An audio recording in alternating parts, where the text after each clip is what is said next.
This is AV SuperFriends On Topic, a 30-minute monthly roundtable focused on a single topic. This discussion will be opinionated, to the point, and saturated with our well-known blend of painfully won expertise and deeply ingrained immaturity.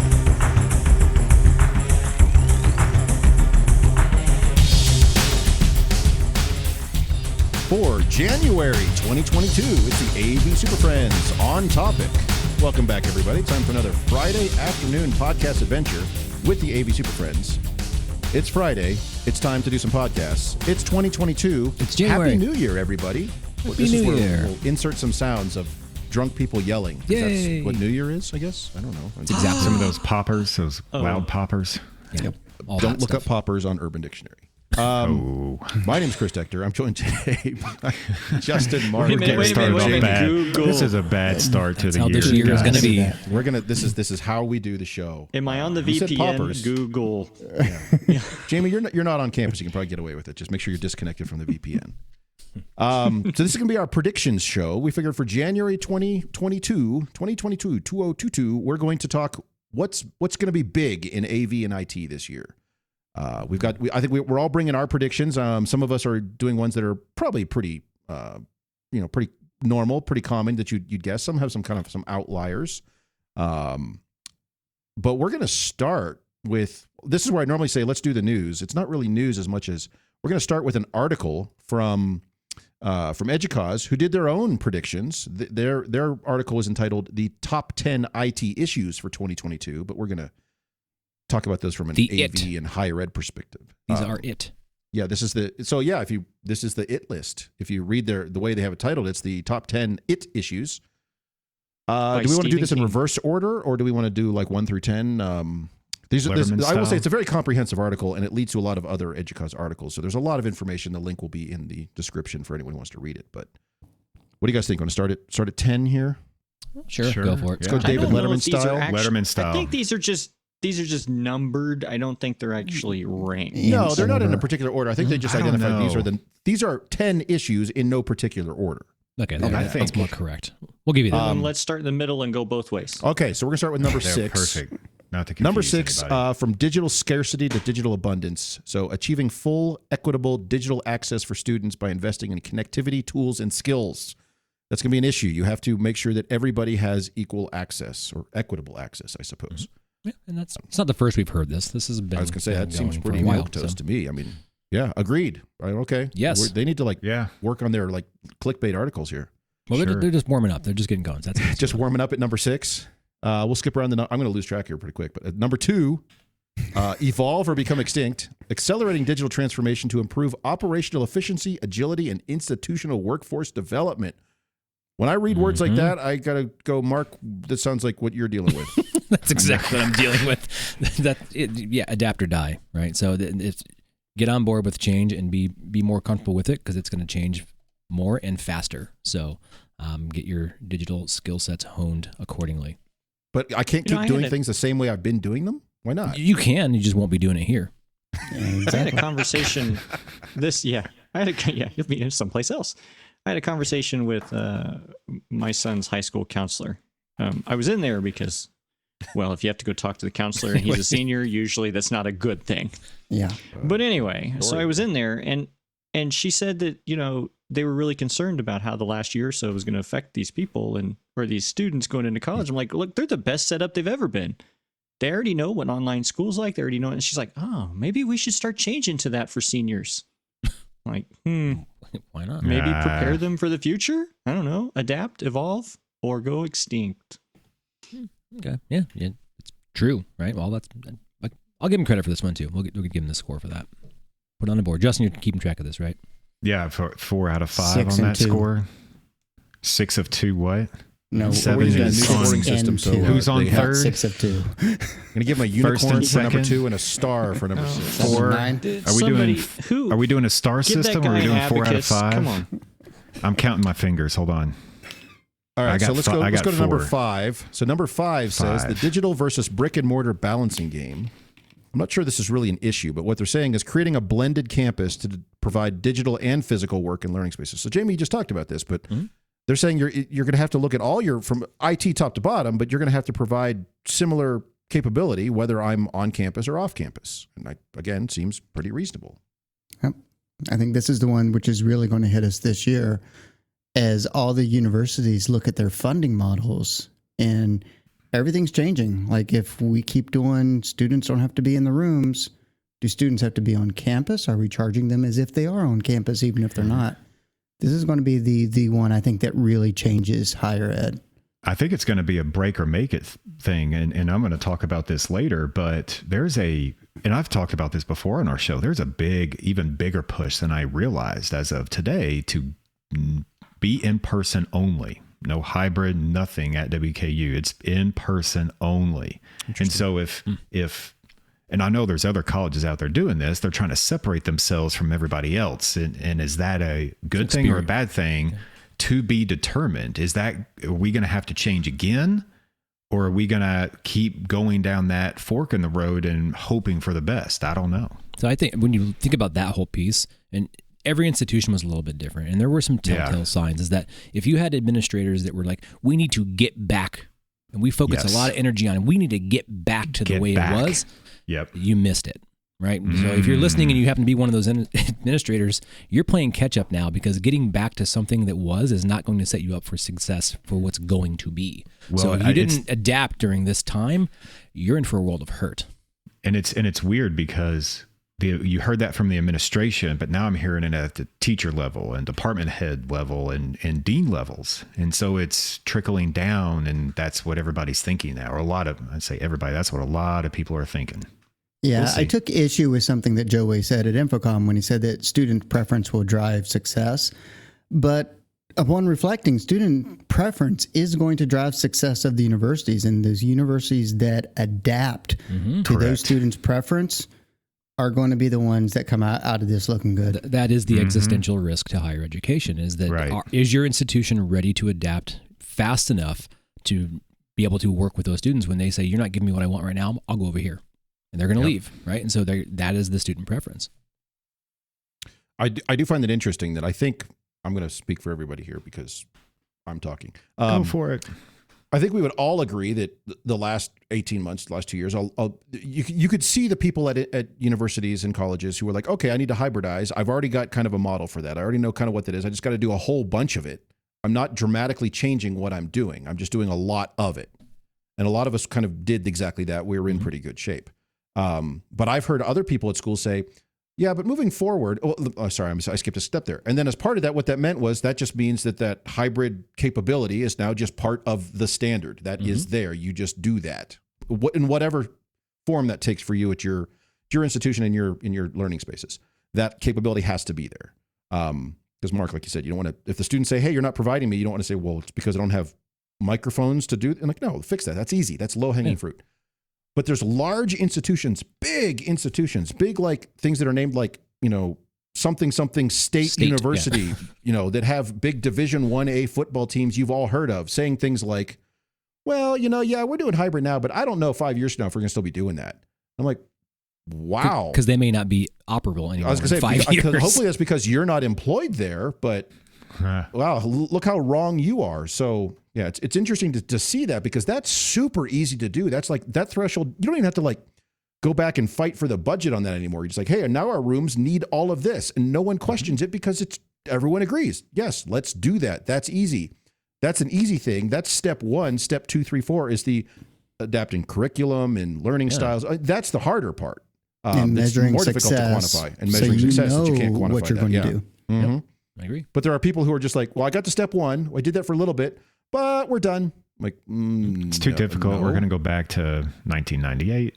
Yeah. See what happens. Anyway, it's just interesting to see that, and to see several years from now, predictions, I guess, will people be doing that or not? I don't know. Hopefully not. So anyway, I don't know. Maybe we pick one more here. This is a top 10 issues in no particular order. Let's see here. What would be a good one to look at? We have to. I think you need to mention learning from COVID-19. I think you really ignore that. I'm going to ignore that one on the principle it has COVID-19 in the title. Done. I'm gonna go to number 3, because number 3 is kind of like the one I was going for. It's what Larry's working on real hard right now. Is Digital faculty for a digital future, ensuring faculty have digital fluency to provide creatable, equitable, and innovative engagement for students. And Larry, I know you're working really hard on this. Even personally, you're like, I got to go to enroll in a program so I can be better at this. Yeah, I mean, that's the driving force of post-pandemic, even though I don't want to say anything about COVID or anything like that. But really, my emphasis in school has changed to where now, like, I'm looking at doing a research paper just about, is HighFlex successful in a higher ed environment, and what does it take to make that happen? And a large part of that is, as Chris said, we can throw mics, we can throw all this stuff in rooms. It doesn't matter. It's all about faculty engagement. And then beyond that, there's the labor side of, we're asking the instructor to teach to the students in the room, out of the room, and be the technical director at the same time. And so we've got to find a way of doing that better and assisting our faculty, our subject matter experts who aren't subject matter experts at the tech side. I think to your point, Larry, and this could be some of the reason why I'm hearing more and more anti-Zoom rhetoric, if you will, on campus. Anti-Zoom. Yeah. It's not, it's just, the Coke brand thing. There's nothing wrong with Zoom. It's just the Coke brand. Anti-Zoomist. That's what you are. It's rhetoric. Geez, I mean, it's almost like institutions like this, right, maybe example, bought into the Zoom platform. Well, maybe. But to Larry's point, so if you force this down people's throat after the pandemic, right, they're going to get a bad taste in their mouth for it. And I think and we didn't have a great plan to roll this out, like every classroom and, communicating to the right people and preparing faculty, we were doing the best we could kind of situation. And now we're seeing faculty not wanting to do that. They're turned off from it. They've said, "Oh, this doesn't work," even though it could work in a certain situation. But they're already turning that switch off. Well, I think so if they're turning the switch off, that goes the buy-in. The buy-in's right? Gone, right? So then it just dominoes from there. But in the middle of all this, it was everything, all of it, all the time. Jam it into there, even if it doesn't fit, make it fit. And that's what happened, is that didn't work for everyone. It didn't work for the students. It didn't work for the faculty. It's natural for us to say, well, maybe that did work successfully for some of these folks, and they will be the ones that grab it and make it work to the betterment of it all. But it's not all going to be like it was. We're not going to jam every single class into this online experience that's like, I don't need to play basketball online, right? That's not working for me. So it's not going to be that way for everybody. But there will be curriculum design very intentional to make the best use of it. And I think that's where, like, those edge cases, they'll become more normalized as faculty move. They weren't classically trained in any of this stuff either. It just kind of got thrust on them. But certain ones will grab it and run with it, and we'll all see new kind of innovative approaches to delivering information and content to students that will be in that line of the engagement model, right? And so it's going to be fascinating because it won't be for everyone, and that's kind of the beauty of it. Yeah, I really think just like every university has that online education department, which has instructional designers and faculty development focused on helping instructors teach online, we're going to start seeing HighFlex education departments within universities that focus on I think it's true. The type of teacher development and class development that assists that style of teaching. So there's a lot of conversation around that kind of the online e-campus model, and they're looking at that in a lot of institutions now. Well, is that sustainable to have this siloed off in an organization when what we're doing day in and day out is more similar to that today than it ever was? And so why does it need to be its own weird thing? Like, let's bring that all under one kind of roof, and it's for everywhere, right? So breaking down that wall is going to be important. Yep, and I think it's happening. It's going to happen with, introducing new faculty from other universities. I had a great discussion today with a gentleman from Kansas State, just got hired at WKU. And that's K-State. Thank you very much. Oh, K-State. Sorry, Kansas State, K-State. My fault. And he, we were joking on the show about the paperwork for this project. I think every buzzword was used, and he was fishing to see what the culture is at WKU. I mean, that's really what was going on there. That's good on him. He should. He wants to know the that. culture about fishing. Yeah. Yeah. And he called you? I, Did they know they no. called you? The I authority. just got an email to go to a meeting. I didn't know what I was walking into. Oh. Yeah. Usually that's Friday? from HR. Yeah. Oh, yeah, Friday, good. Friday, No. at the end of the day, go to a meeting. I need a synopsis first. You might want to check that out. Yeah, Well, come it to depends our on the Friday afternoon building. meeting and bring your list of accomplishments. And you go to the Consumer and Family Sciences building. I'm not worried about my job. Yeah. Could you? It's not the Could you HR go ahead building. and bring a cardboard box with you? Like, yeah, sure. You need help moving? Well, someone does. Yeah. So, all right. Well, Oh. there's a taste. I think we did 4 or 5 of the top 10 issues. Justin was Like I looking said, the for it. link will be in the show description. You can certainly go down there and read through it. It's very comprehensive. It's very detailed, as Educause is normally. They do good work. They very well researched and very well cited and all that. So lots of information there. Some of the topics are pretty high level and milquetoast, but other ones are things to think about. So if you're not doing some of these things, or at least not aware of them, be a good time to come up to speed because, like Justin said, he's getting this from university leadership sending this out, which means it's important. So.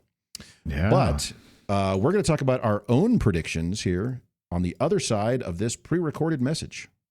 As many of you know, the Super Friends have always been better received when we have more input from you. So, here's your chance. Send us a note at mailbag@avsuperfriends.com and get involved with the show. We're looking for some topics to discuss, some fellow nerds to talk to, or just general AV awesomeness to brag about. But remember, we'll probably steal your ideas. And I suppose we'd take some criticism, but that wouldn't be very nice. Anyway, drop us a note at mailbag@avsuperfriends.com and find out how quickly we ask you to join this nonsense. All right, so let's do some predictions then from what we think is going to be going on. Let me get my Magic 8 Ball. predictor app open here. Hold Magic on. 8 Ball, Justin. I is got just going to mine. turn his Shake, magic. shake, All shake, shake, signs shake, shake, point shake. to maybe. Ask later. Yes, probably. Perhaps. Response unclear. Please restate the question. So what we planned was everyone's going to come up with one, though I see from our notes everyone's got more than one, except for Mark, who has none because he's keeping them all close to the vest. He's got them all, does not want to share them on a document where someone can I'm bad at steal those ideas. documents. I guess. So let's go in the order that they're on the document here. So Mark, what is your, whether we call it top or just a prediction? I think prediction it's for A. 2022? I'm going out. Yeah, I'm going out on a limb. Though. I'm really just going to reach for it. Oh, he's swinging for the fences. Swinging for fences, and people will hate it or love it or whatever it is. And I think we're going to see. I love it. Oh, sorry. Perfect. VR. VGA. VR. VGA. Oh, VGA VR. VGA This is a Sunrise is product. coming. VGA VR Sunrise. So no, I think this is the year we're gonna, whatever version of this you're gonna start seeing some murmurings of kind of the blockchain technologies in the classroom spaces, whether that be through we talked about maybe some credentialing things that are going on that. We've seen some interest in that through also maybe just like the NFT thing. It's such a vast universe within that blockchain. I don't want to go cryptocurrency in the classroom because I don't think that's what it is. But I think there's concepts in AV that I hear predictors thinking about that may make our world a little bit more tricky. If we think back to what the grand vision of like HDCP, imagine that. Imagine if all of your content was blockchain based and you could not play content unless all of your systems were registered with the blockchain. Imagine how annoying that may be in a world coming soon to you. But also we've had people that are actually asking about 3D modeling as it pertains to NFTs and blockchains in classrooms. So I think we're going to start to see some of that stuff bubbling up a little bit. It's a little bit too big of a thing going on in our culture right now to ignore it, and it's natural for it to want to creep into the classroom environment. So that's what your prediction is. Blockchain. You're going to see people Okay, are going to ask blockchain, you about, hey, or it may even be like the NFTs and that whole piece. I think you're going to start seeing faculty want to work that into like their AV environments, and what does that mean to you? Do you think NFT? blockchain? What? Do you think it'll be compatible with our network? Don't know, right? Not And I with think- your network. With your network? No. But the disruptor of that, when we start talking about systems, our systems in our AV, because in the NFT markets right now, we're talking about media being as NFT, and I want to use these media assets that I am the owner of on the blockchain. Can I do that in a classroom environment? Interesting. Okay, so you're proposing that faculty creating content could basically build that through an NFT, which gives it a unique shareable identifier Exactly. That's distributed so that everyone knows kind of, or everyone can at least find what that ID is. They are the owner of that. It is theirs. And so you'll start to see how that plays out in higher That'll be a education. massive change. It's gonna be Because a right disruptor. now, I mean, when we launched Lecture Capture, we had several faculty concerned that they no longer owned their intellectual property at that point. The university did. Right. So this will allow, just as it's done for the artists, to own their content and sell it and retain that. But I think in education, we're going to see kind of this technology where, it's registered. The students can say, yes, I've accessed this. I've gone through it. It's trackable. Here it is. It's traceable. I am the owner of that. And it gives you some kind of accountability built in just to its use case. And I think we will see this kind of creep in through higher education, because we're always talking about how do I make sure this student did that, or that they're going to come away with a credential and that proof of it on that blockchain. So there's a lot of different facets it can go in. I think we'll start to hear about it this year. I do want to point out that as wide and comprehensive that Educause article was, they do not use the word blockchain or NFT anywhere in there. So that's how far ahead I am. Next year, That far. 2023, their prediction will be like, it's blockchain everywhere. So Could be. all right. Well, I'll go next because my name's next on the list here. So I've got 4 listed that I can talk about. I'm going to talk about one. It's the last one I came up with because that's the one I think is most interesting. And that is, from a technology standpoint, I think AV over IP as a transport mechanism is going to eclipse baseband. And I mean that from the standpoint of a lot of us are using it in certain spaces, but 2022 is going to be the year when you push over from, well, I do AV over IP over here, but for the most part, I'm still just running, HD-based or HDMI or SDI or whatever. But you're going to move all of that over to AV over IP because the price delta is going to almost disappear. And now you're leveraging similar technology, similar deployment, similar sort of transport in all of the spaces. So even if it's functionally a point-to-point space, why the heck fire not? I'll do it. So that's my short prediction. Will my VGA for still 2022. work though? Yes, because I will run your VGA into an encoder, and as Jamie likes to say, we'll blow that all over the network. Blow it on the network. So that's like 2022. It's going to be AV over IP. It's going to be I'm not going to call it the year of AV over IP because that's a clickbait title, but it's the sort of thing where I think we're going to start seeing it become one of those like, look, in a standard room, I'm doing transmitters and receivers and whatnot. Anyway, I'm just going to do it as IP because, why the heck not? So, Okay. I like it. So I'm next. Justin's next. What you got? Sure. Well, kind of alluded to this earlier, but I think that the Zoom use case, let's just say that Zoom stock might drop next semester because WKU won't be building as many Zoom rooms anymore. You're saying that WKU is propping up Zoom single-handedly? Maybe. I don't know. I Keeping haven't it looked at the profitable. metrics on it yet, but it might be close. Don't worry. I know of a university that's trying to help. Good. Because I own stock in it, and it was going way up during the pandemic. Now it's kind of You have to start right disclosing down. that if you do indeed. So Yeah, I do actually. And so I just feel that with what I'm hearing and the message that's being transposed from the university outward is more of the whole entire college experience. Be in person in the classroom, be in person at your clubs, be in person at the sports, at the basketball games, be in person everywhere. And that's what really what drives a lot of our money, right? And how we're set up. So interesting enough, we'll see how that plays out over time. Even though we've built quite a bit of Zoom rooms, even, our Zoom rooms are talking to other Zoom rooms. Remember how we're using our Zoom rooms. It's the old ITV method. But for high flex or hybrid learning, I'd say that's pretty much a no-go at WKU for about definitely over 90%, probably over 95% of our classes. There might be some trickled here and there that we don't know about that are trying to pull something off without help. I don't know. We'll see. do you think it'll be a natural kind of the pendulum swinging back the other direction that you guys went so hard in on just Zoom enabled spaces that the institutional culture is going to say we want to be more in person, so we're going to back away from Zoom spaces and I'm going to teach the people in the room. Is that the idea? Well, I think, kind of the summary of our past 5 years of history here is we had the ITV rooms with the codecs. We wanted to replace those because the room-to-room teaching method is very prevalent at WKU still. Now, prevalent meaning it's happening a lot.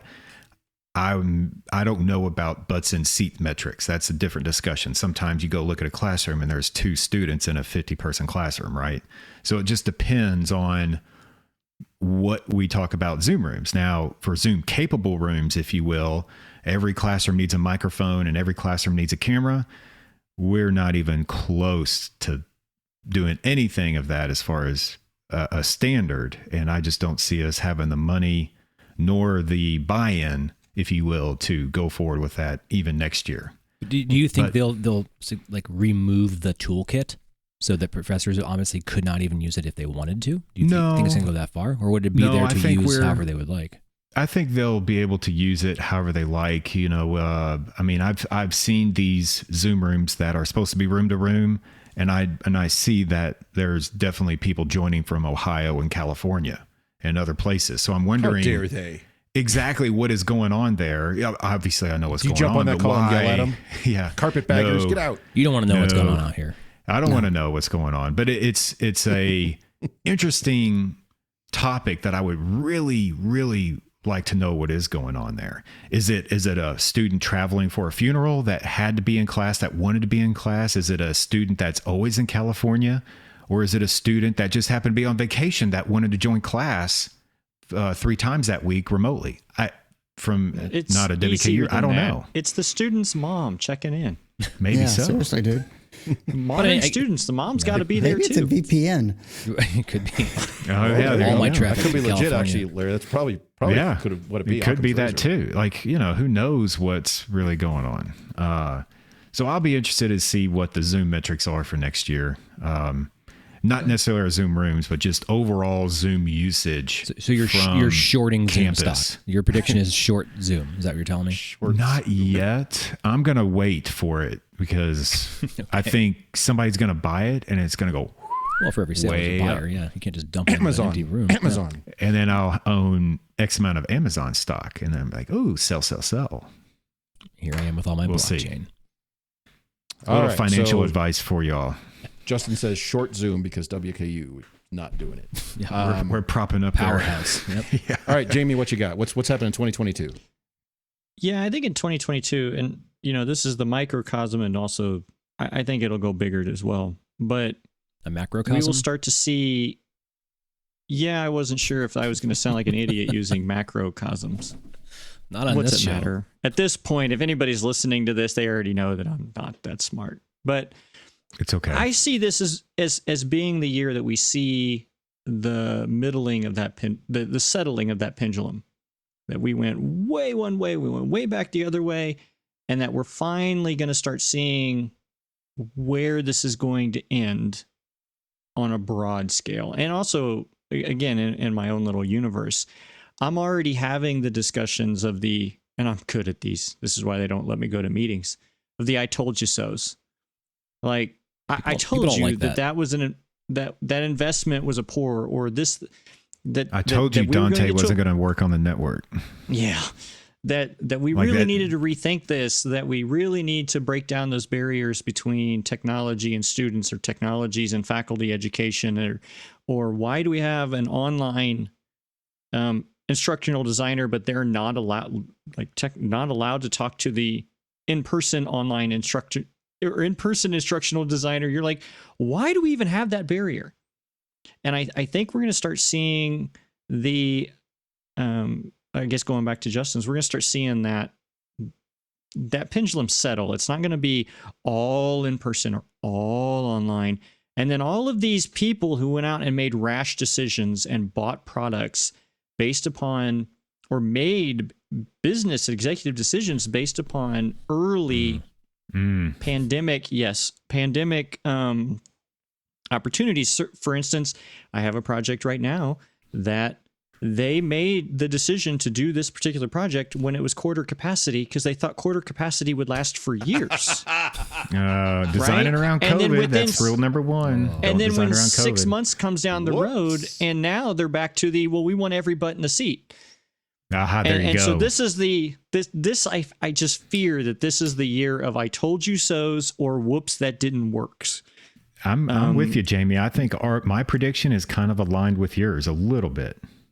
And I also think that some of the supply chain issues, it's harder to get product, that we'll also start seeing a little bit more premium on or priority given to the maybe we should rethink how we stock things or how we purchase things. Just in time, is it good enough? Yeah, there's Not no in time more for anybody of but this. Justin. I'm good enough. Just in time. Larry, damn it. So that's what I'm afraid of this year. I don't have any big predictions of some technology taking over our world, just because you can't get anything.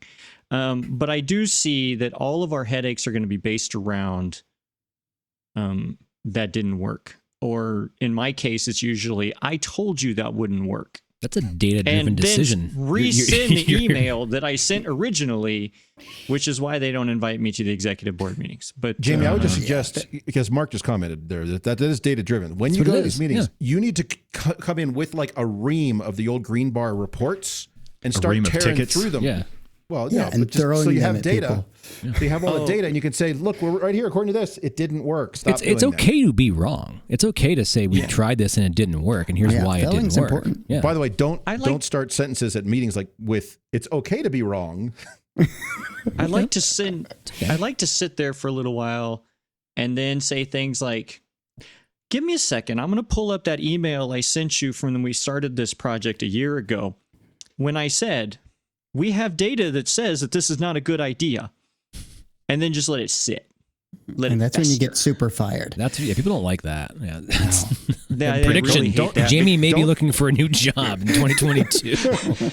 Jamie's been, because I'm like, hey, look, you see this? I'm going to refer back to evidence number 1, which is probably why I can't get a promotion. So yeah, don't use anybody phrases out there like, who wants a don't use phrases like that's not the dumbest idea I've heard, but don't start running problems. Fred Flintstone operated things better than this. Fail fast. If there's a mistake and you made decisions, own it, and then kind of put the new solution in place and move forward. Yeah, but I think there's a lot of us I will say on a holistic. So they're saying, be prepared for this conversation throughout this year, because I think you're going to have a lot of them, such as how many Alcams did you buy? Yeah, the number on that is 1 is too many. On a holistic perspective, Jamie, what you're doing is not incorrect to say based on previous data or based on analysis, this is what we should or should not be doing. You just have to do it in a very, very diplomatic way. Yes. Yeah, I it's know. Nowhere near as fun, I'm not such a jackass to go in there and say, yeah, you're wrong. But I do like to find but you just got to know how every to do way it. and possible to allow them to know that they were probably overpaid for that decision. The key is to just present the facts and let them come to the conclusion that they were wrong. Right. Don't lead with that. Larry, come on. What are you talking to here? What do you got, Larry? What's your prediction? All right, Larry, what's happening in 2022 according to Larry? Oh, okay. 2022. The Cubs are going to do it all. Yeah. It will be the perfect storm that, and in all honesty, I was thinking about this, but then AV in the AM kind of hit on it, and AV Phenom wrote something about it on Twitter. Both of those were good. Did you get so go check those sponsorship out. deals or what? I'm just saying that this is a kickbacks? trend other people are seeing too. I'm just kind of latching on and agreeing with it. I think we're going to have a crisis of people have spent 2 years with good enough audio, good enough video systems, even though they're crap and most of it's people in our industry, everything else sound like crap online, but they've gotten used to that. Their standards have been lowered. And then we have companies selling VC systems in a box all-in wonders to POS IT systems. integrators. Yep. You've got Dell selling it. You've got Lenovo selling them. You've got CDW selling them. So IT departments and IT integrators are going to go after conference rooms and small spaces and all the things that a lot of smaller AV integrators used to make their living on, and small in-house AV integrators used to do and act like it was a big deal.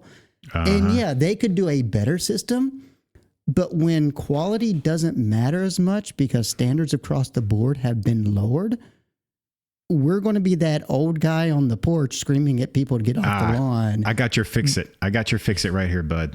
You know what you do? What? Go to all your classrooms and you buy the shittiest dot cam with a built-in microphone and you put it on your lectern. And then what happens is, if you do that during the pandemic, people realize how shitty it can get. And then they ask used to it if you don't fix it. Then they don't get used to it, because now we're seeing the flood of requests to improve the microphone in those rooms. So you go bottom out, you find your floor and you sit on that floor and you go, this is shit. Here you go. And then you can build up from that. I think so. My prediction. Just go around and change all the resolutions on the camera to like 360. Just no, Zoom does that for you. It doesn't matter. Right. There'll be a point where by the end of this year, you'll have a lot of your smaller AV integrators that a lot of universities use will be really struggling. And I think unless you're working right now to make sure that your value to the university is known, a lot of in-house AV integration teams are going to be absorbed back into IT to the computer hardware division.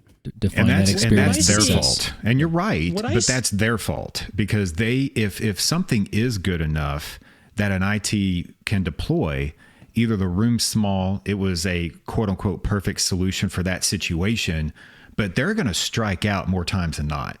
And I know that for a fact. And what I'm seeing around here is that those smaller companies that you're talking about are the ones doing the all-in-wonder boxes. Like they're just middlemaning the Best Buy experience. Sure. Yeah.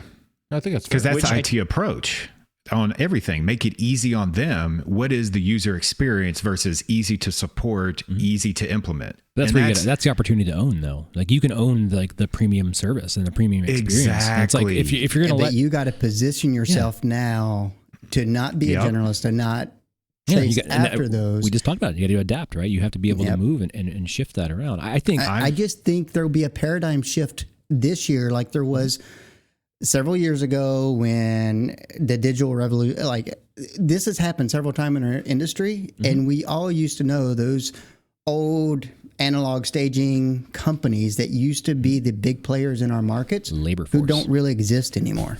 Remember this, guys. Putting my integrator hat on here in local Podunk, Kentucky over here. All of my business for the past 15 years has come from bad integration from IT companies. 100% of my business. Think about that. Yeah, but they had to make that mistake first. Exactly. It took a long time. It took 15 years. You got to wait 15 years and it'll fix itself. No, I think there's part of this narrative in there that through everything we've gone through and coming into this year, Larry, I think there's a general cultural, I don't know, awareness of technology that has increased at least a couple notches, right? So we have a lot more quasi-professionals out there that think they can just, that's just a web camera and a display. I'll do that. That's full on Zoom room, right? And so you see a lot of that stuff being thrown around. And to some, if that is the experience you want and that's your definition of success, do it. Go for it. It's a tool if that's what you want, but it's not going to be ubiquitous, one size fits all. I think one of the important things for us as AV experts within our universities, if we're on a Zoom call, if we're on a Teams call, we better sound better than everybody else on that thing. Like if the IT department sounds exactly the same as the AV group on that call, we got to figure that out. Yeah. What are you doing? You can't wear my little $30 headset anymore. You can't do that. We can't use the earbuds that come with the phones. And something else, setting expectations, going back to that rant, and this is not, I don't want to call it sales. Some people could argue it's sales, but you have to set the expectations of what that IT system can do and what you can offer, because people and clients don't know what they don't know. They don't know they could have a good experience if they've never had a good experience. If they're sitting at home, they've never been into a conference room, pandemic hits, got the webcams, and they go to a conference room in corporate world, they use the same thing. Well, that's just Zoom. That's just the way Microsoft Team works. Do it better. Do it better than those around you. Larry, sell a premium point that experience. That we as AV should represent and make sure that we sound and look as good as possible on these calls. So I probably need to stop using this $49 webcam. Well, they can't see you as is. So actually makes your appearance better. It does make me look fantastic. You do look All right. Well, fantastic there's our today. predictions for 2022. We'll check back at the end of the year. So just put a pin in this, and we'll come back and see how well we did. I think we did some so I high can say, level "I told ones, you some so." very kind of broad scope predictions of look for these trends or look for things in general to kind of move to this or move back to this, which will be interesting. And some of us pointed out specific technologies to look for. Look at your blockchain and look at your AV over IP. So we'll see how we did. We'll check back.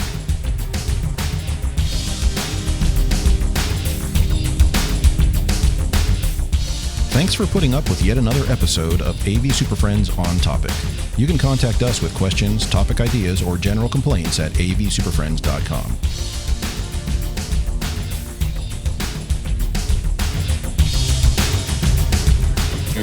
Nice work, everyone. Sharp broadcast. Really good. Everyone on the floor as well. Really a lot of hustle. I liked it. The opinions expressed by the AV SuperFriends are solely those of the individuals and do not represent their respective institutions, organizations, companies, or clients.